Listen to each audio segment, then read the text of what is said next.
Argiaren podcastak.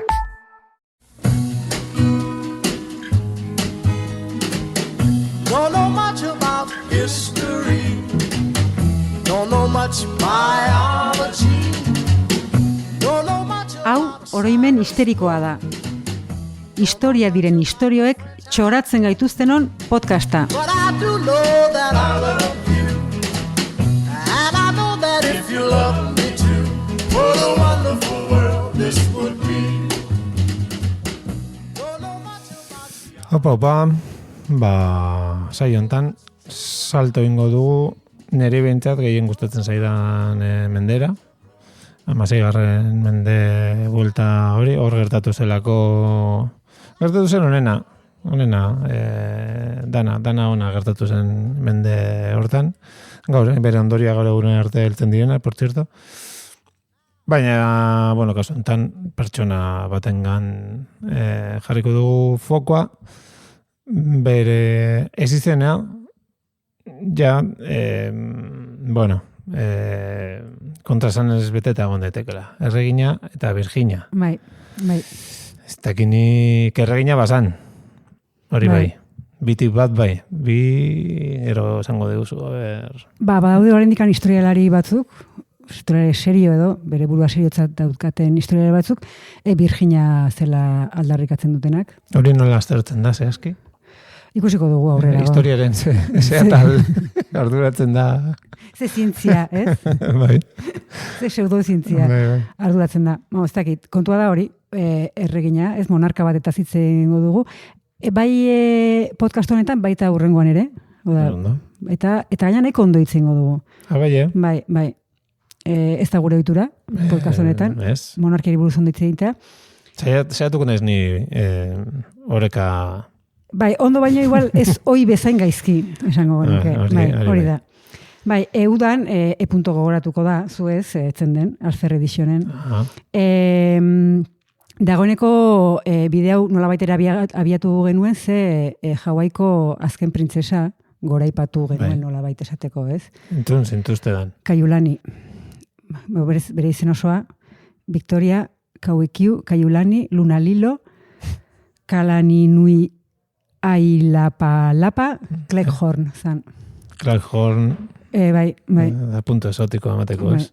Ez bestea. Hori da. Kontua da, hori, esan bezala, bi podcast hauetarako bi erregine aukeratu ditugu. Eta aukeratzea nahiko erraza izan da, batetik bere garaiko pertsonarik boteretsuenak izan zirelako. Pertsonarik esaten dugu, eta ez emakumeri boteretsuenak, askotan ez, ohitura daukagu esateko, hau egin zuen, eren emakumea hau egin zuen, ez? Kasu honetan pertsona hitzein dezakegu, eta bestetik biak sailkatzeko kategorizazio oso simplea eta garbia erabilia izan dugulako. Esango nuke dela emakumeak sailkatzeko sailkapen unibertsala, eta da edo puta edo Virginia izatea. Pues honi tokatu zaio. Virginia. Hori da. Bueno. 2012an Amaia Nausia, historialariak, Nafarrak, Vírgenes y putas izeneko liburu bat aterazun. O putas.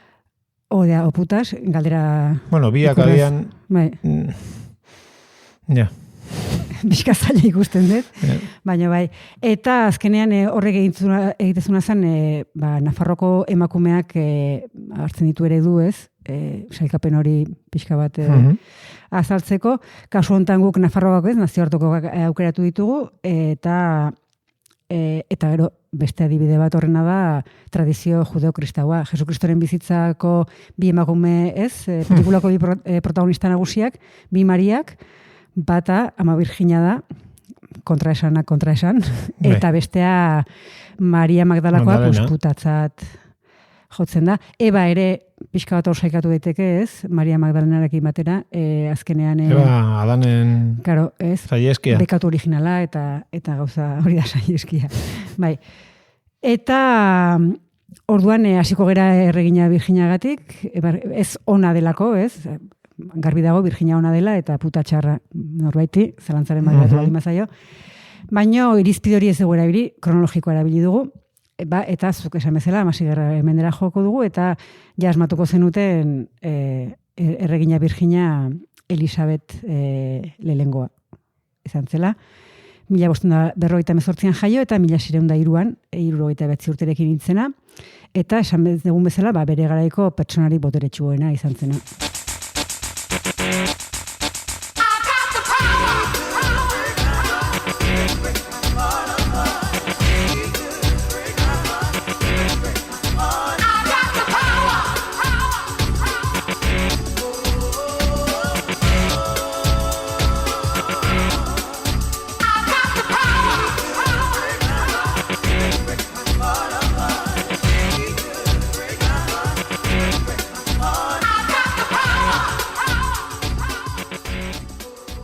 Elisabet lehengoa, esan dugun bezala, ez izenez erregina Virginia, Inglaterrako erregina, Irlandakoa ere bai, Frantziakoa bere ustez, bere aldarrikapena izan zen beti, baina ofizialki ez zuen. Gustatzen zait hori. Bai, hori da. Nire ustez ere tituluan bat bilatu beharko dut. 54 urtez izan zen erregin, 25 urte zituenetik. Ja nahiko heldua, esan nahi, garai hortan, ez, normalean askotan aurrak eta oso mirabea jartzen dituzten. Yeah. Eta esan beharra dago, Tudor dinastiaren 5. erregetza izan zela, eta azkena dinastia berarekin bukatu zelako, ze Virginia izan da, ama Virginia bakarrik izan dezake, ez? Ondoren hori. Bai, Virginia eta umeekin, bueno, badaude aurrekariak eta lehen aipatu duzu. Bai. Eta ez edo zein seme izan zuna. Bai, bueno, kontua da, nahiko erregina nolabait esateko improbablea izan zela, ez? Badakigu, Isabel, Inglaterrako Enrique zortzigarrenaren eta bere 2. emaztearen, Ana Boleinen alaba izan zela. Elisabetek 2 urte eta erdi zituenean exekutatu arazi zuen aitak ama. Bai, oso ez, trauma polita, ja, txikitatik. Eta orduan, bien arteko, ez, gurasoen arteko ezkontza baliogabetzea lortu zuen edo, Enrikek, lortu zuen ez, beraz, Eliza Anglikanoko buru, momentu hortan. Eta Isabel, pues, legez kanpokotzat jo zuten, hortik aurrera, sasikumea edo, izan zen. Bere anaiak, bere erdi anaiak, Eduardo VI hartu zuen boterea aita hiltzenean, baina gero bera handikan gutxira, ez neko osasun agulekoa izan da, 1553an hiltzen, eta orduan koroa utzi zion testamentuan Lady Joanna Grey edo Jane Grey, ez dakit ikusita daukazuen pelikula, Lady Jane, 1986koa da, Trevor Noonena, eta Helena Bonham Carter oso gazte dago, eta berak egiten du. Gomendatzen dut, historia hori oso egun gutxi eman zituen tronuan, eta gero, azkenean Eduardok jarrita, eta horrek esan nahizun, Maria Elisabeten aizpazarrena eta Isabelek ez zukatela tronoa lortzeko biderik, berain erreklamazioak ez duten, ez, baztertu egin zituen, berez legeak hoiek jartzen zituenean oinordekotzat, ez? Orduan... Legea eta monarkia beti iruditu zaite neko gauza bitxia. Bai, beraiek jartzen dituzte. Egia da, horturako ja Inglaterran parlamentua bat zegoela, eta berez etzen, ez, dena legeak guztiak ez zeuden erregaren esku. Erregaren gendik oso gertu zeuden noblen esku zeuden, alegia. Odol koloreren arabera banatzen den zerbait, gero legetan korapilatzea ondo. Kontua da, Mariak lortu zuela gero tronua, Jane Grey kargugabetu egin zuten, kargugabetu edo burugabetu, ze burua moztu zioten. Egia da oso egun gutxitan izan zela erregina, baina ez diote Jane erregina edo Joana erregina deitzen, Lady Jane, ez dakiz zergatik. Bueno, kontua da Mariaren erregealdian, ez, bere aizparen erregealdian, ia urte betez kartzelan sartu zuten Elisabet, matxino protestantei babesa eman izana susmatzen zutelako. Protestante bezala hasi zuten Elisabet, eta Maria ez. Maria erregina katolikoen iloba izanik, katolikoa zen. Bera izpailtzenean, 1558an, azkenean, Elisabet tronuan jarri zen, ez, bere ondorengo gisa, eta gobernatzeari ekin zion, historiografiak asko azpimarratzen duenez, aholkulari talde on batek lagunduta, ez? Berari merituak kentzeko etengabe erabili izan da hori, eta ez da berari merituak emateko, baina askotan erregei buruz horrelako, ez, baieztapenak eta ez dira askotan egiten. Eta, hau da, berez agintari on batek aholkulari talde on batez inguratzea, nahiko gauza, ez, logikoa.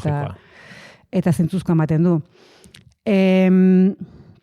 Kontua da, aitaren erentzia, ez, jaso zuena, alde batetik erentzia jaso zuena, aita munduko potentzia nagusietakoa utzi zien seme alabei, ez? Gauzatxo horiek, ez, denoi, nozuei tokatu zen seguna. Bai, baina arazoz gatazkez, ez egon kortasunez betetako erresuma zen, orduan Ingalaterra, barne gatazka religiosoak oso nabarmenak ziren, baita ere naziarteko gatazkakin oso lauta zeudela, ze bere zaitak Vatikanoarekin harremanak hautsi zituen Katalina, ez, Aragoikoa utzi zuenean, eta amarekin ezkontzeko, ez, asmoz, boleirek, ama esan nahi dut, Elisabeten ama.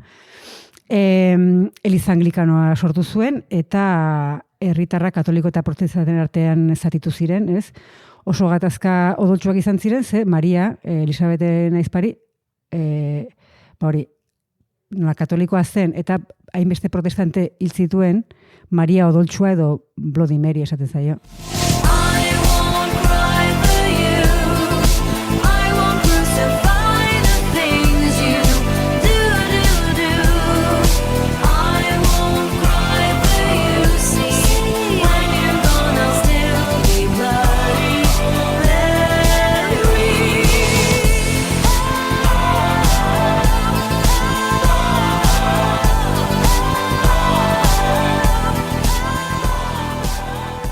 Orduan, barruan, ez, Ingalaterrako barne gatazka erligiosoaz gain, kanpoan ere nazioartean esan dugu horrek arazoak ekarri zituela, ze Vatikanoa arerio politiko bihurtza ekarri zuen, eta erresuma katolikoak nagusiki Espainia, ez, potentzia katoliko nagusia ere, haren aurka, ontzen esan behar da, Espainia, orduan, 16. mendean hasi zitzaiola Espainiari, inventoari Espainia esaten, erromatar garaiko Hispania, ez, oinarri hartuta. Egia da, oinarri horrekin Elisabete lortu zuela nolabaiteko egonkortasun erlijioso, politiko eta ekonomikoa, ez? Eta badaude egin zituen, lortu zituen gauza batzuk, gure artean behintzat puntuak irabazten lagundu zuela, ze Espainia garaitu zuen. Bai, zehazki armada garaitezina gainera, ez? Izen horrekin, hori provokatzen ez izen horrekin. 1588an gertatu zen hori, ez, armada garaitezina, hori ez, Ingalaterrako kostaldera hurbildu zenean, eta egia da ekaitza lagun izan omen zuela Elisabetek, ez? Ja, bueno, bai, eta alkulariak ere. Bai, hori da. Eta hori ere, zuk esan duzun bezala, merituak entzeko azpimarratu izan da, ez? Bera, karo, haren ongo zen, itxasontzian sartuta, kainoizka da, ez? Ez, baino, uste armadura bajantzi eta hor kostaldean, ez? Eta kuadro bat egin zioten. Ba, hori da, ez dakit kuadrorik egin zioten, baino, itxura bintzat egin zituen. Baina, bueno, azkenean da, Espainiako ez historiografia rantzioak gorroto badimadu, guk pixka bat maite dugu. Ez da izango Ingalaterrako asko maite dugunik. Ez, baina Kate Blanchett bai. Eta zergatik dio hori, ez dakit ikusi dituzuen Elisabeten inguruko pelikulak, Elisabet izenekoa, 1988an, eta Elisabet urrezko aroa, edo The Golden Age, 2007an. Seriren bat ez da? Bi pelikula dira. Okay. Bi pelikula dira, Shekar Kapoor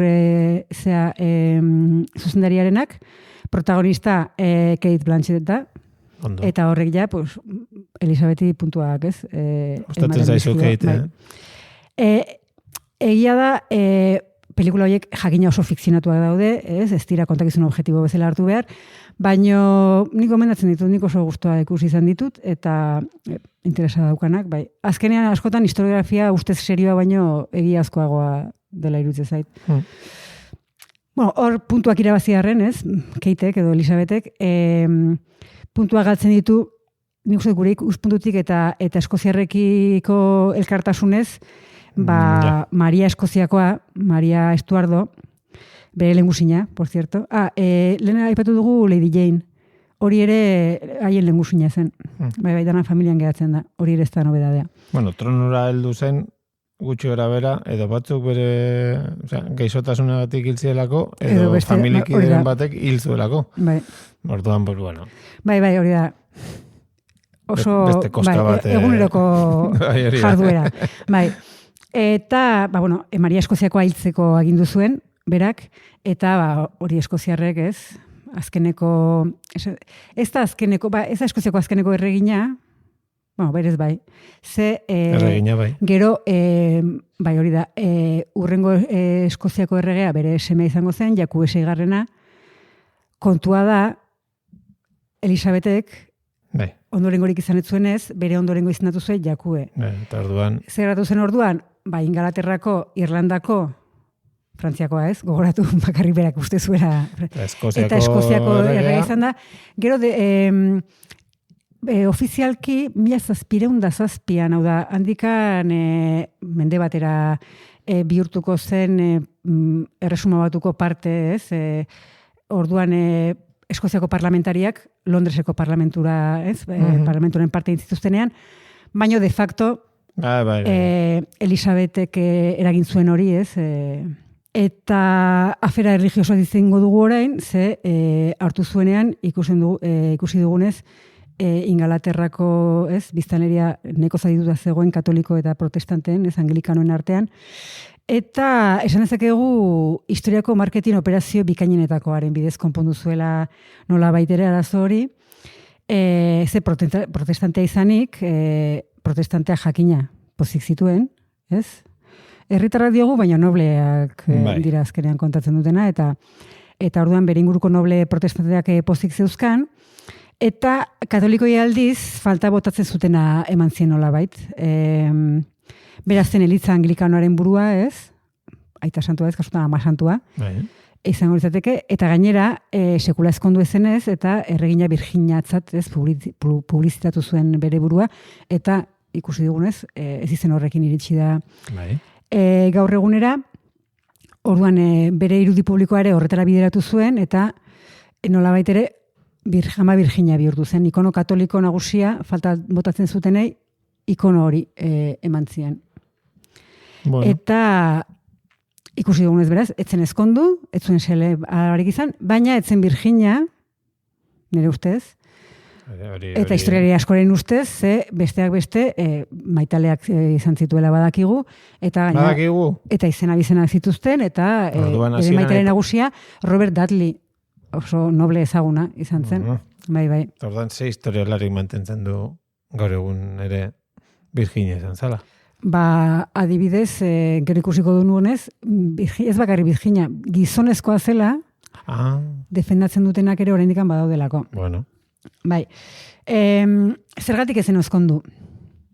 Esan bezala, egia da, dinastiarekin jarraitzeko, boterean egonkortzeko ezkontzea, eta ondorengoak izatea ezinbestekoa jotzen da monarkia guztietan, eta kasu honetan parlamentuko kideek, nobleek, ingurukoek presio hori ere egiten zioten ezkondu zedin. Salamankara nindo alari bidean nuen pensatu estudiante tunante baino obenuela ezkondu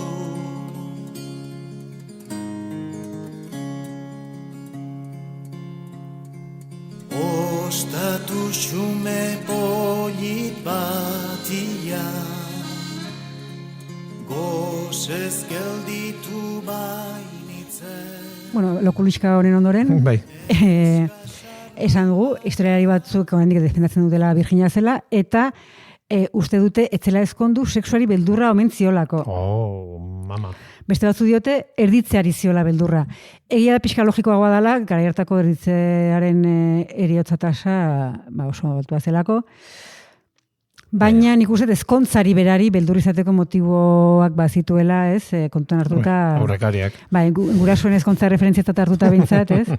Hori ez. Tenguruko guztiena. Aitak ia lehen mundu gerra piztu zuen, amarekin ezkontzeko, eta gero handik 2 urtera, urte gutxitara, buruan moztu zion. Hori ez da oso referentzia, ez? Atsegina. Baino... Sexuari beldurra...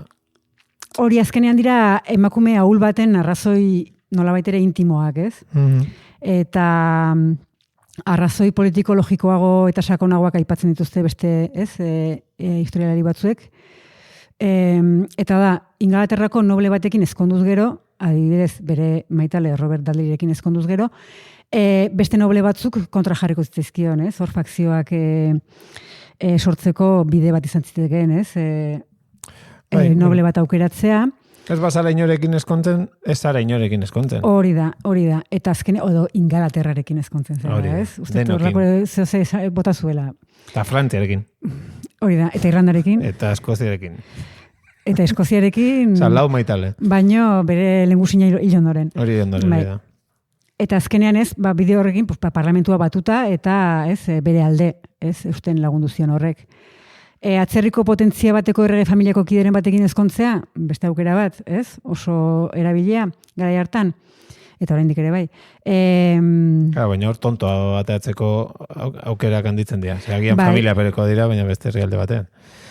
Ikusten duzu, lengusina, aizpa, kontua da, hori eginda, zure boterea atzerriko potentzia hortan zabaltzeko aukera egon liteke. Baina emakumea baldin bazara alderantziz gertatzeko arrisko handiagoa da, hau da, ez? Bere senarraren eta haren familiaren eta dinastiaren boterea zure herrialdean edatzea zabaltzea, ez?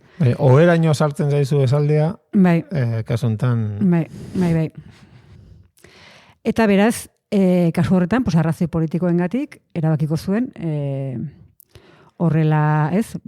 Ezkongabe geratzea. Estudiantetunante... Bai.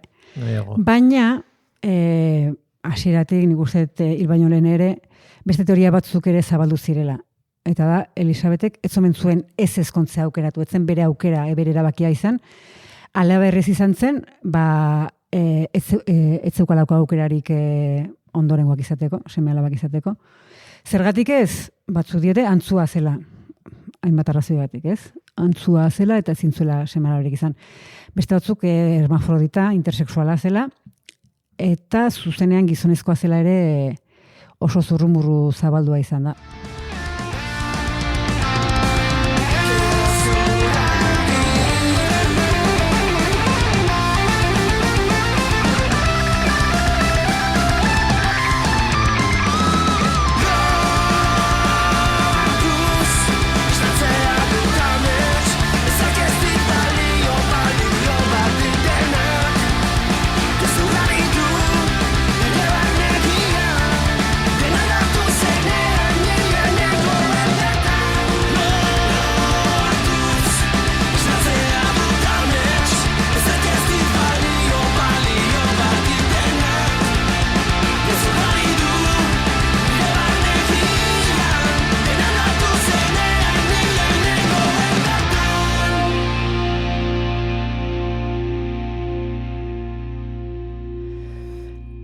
Gezurre hau sortu zen, oinarria beintza sortu zen, Elisabet oso gaztea zela, 10 urte zituela.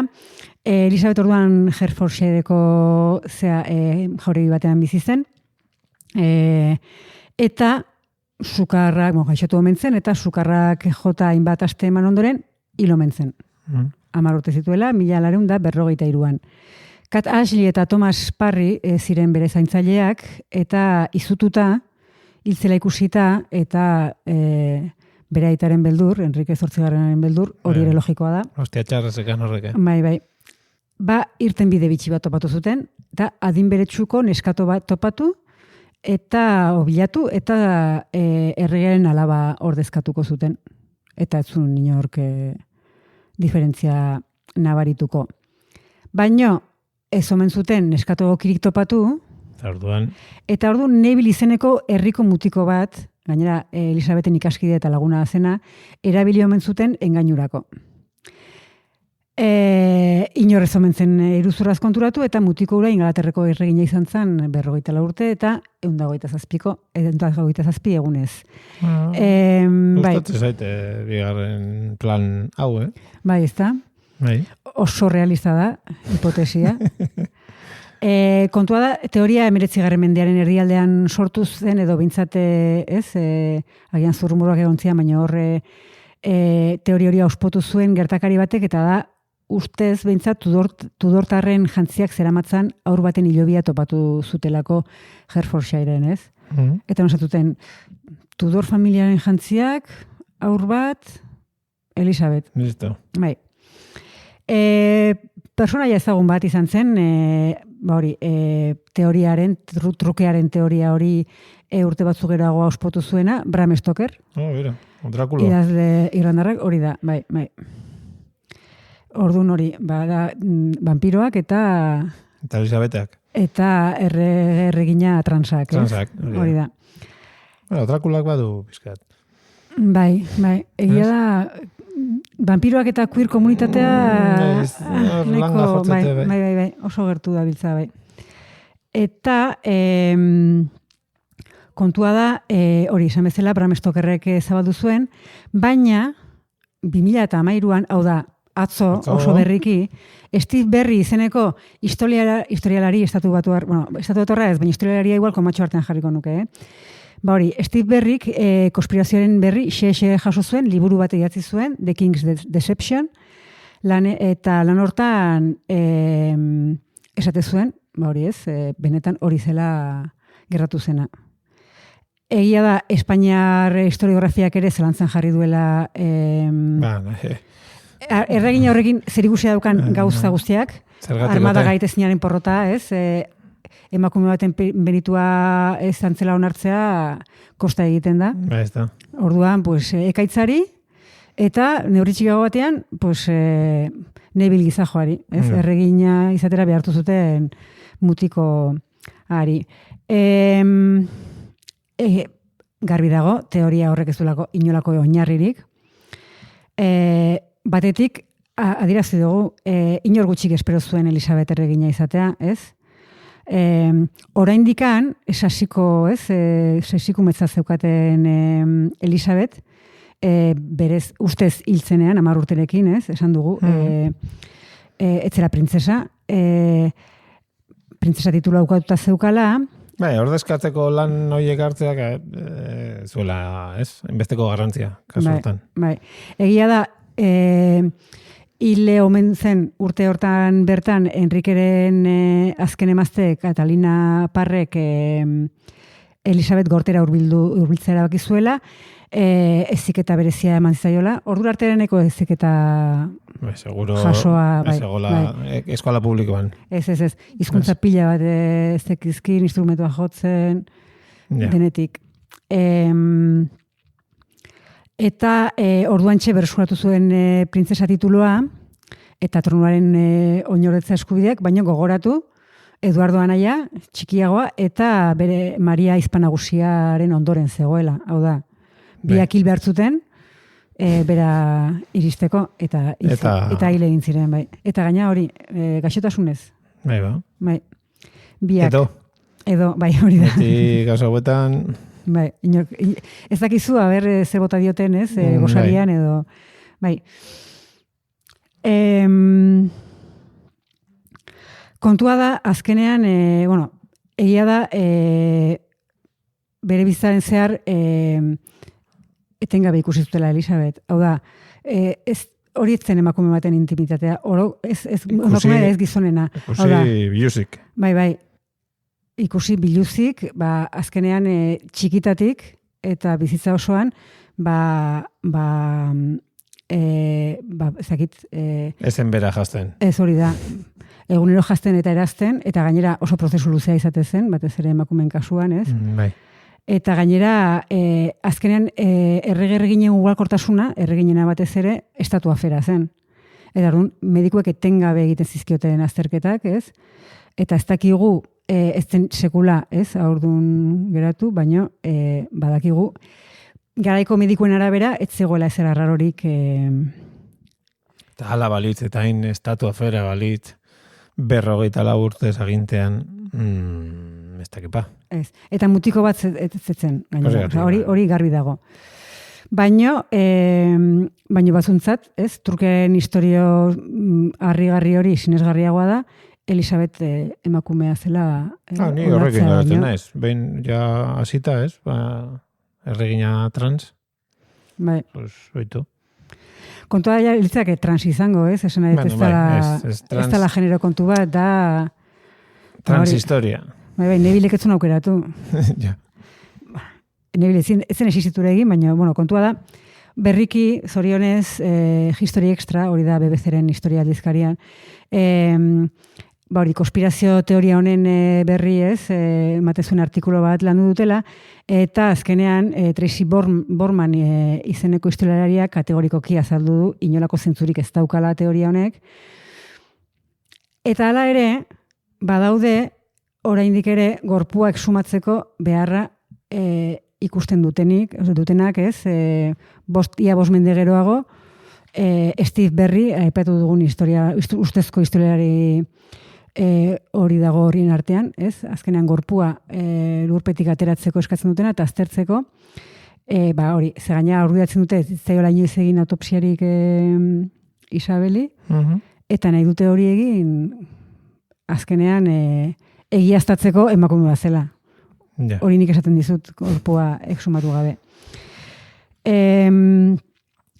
Azkenean, ez, esaten dizut, ia 5 mende geroago, garaiko munduko potentzia nagusiko agintari gorena, emakume bat izan zitekela, ez dutelako sinistu nahi, ez dutelako onartu nahi, eta beraz, erregina defendatu baino gehiago, erregina emakume izateagatik zentzuri gabe eraso eta edo kritikatzen, ez, dutenak kritikatzen ari gara, ez? Ez gara monarkia defendatzen ari, baizik eta monarkiako kide bati historiografiak egin diona pixka bat, ez, zuzentzen saiatzen. Eta gainera, hori Elisabeti emakumeen sailkapen universalean alde hona tokatu zaiola. Bai. Ez dakit imaginatzen dezuen, zen izan daiteken atornazteko erregina puta, baina ikusiko dugu, harengatik zer esan zuten. Ondo. Alare argi gera bedi. Emakume gizon ala asterisko, borboiak eta bera bezalako guztiak marrazetara. Argiaren podcastak. Podcast hau libre eta doan zabaldezakegu Argiaren komunitatea osatzen duten milaka lagunek proiektua diruz babesten dutelako. Zuk ere kazetaritza independentea babestu nahi baduzu, egin Argiako kide.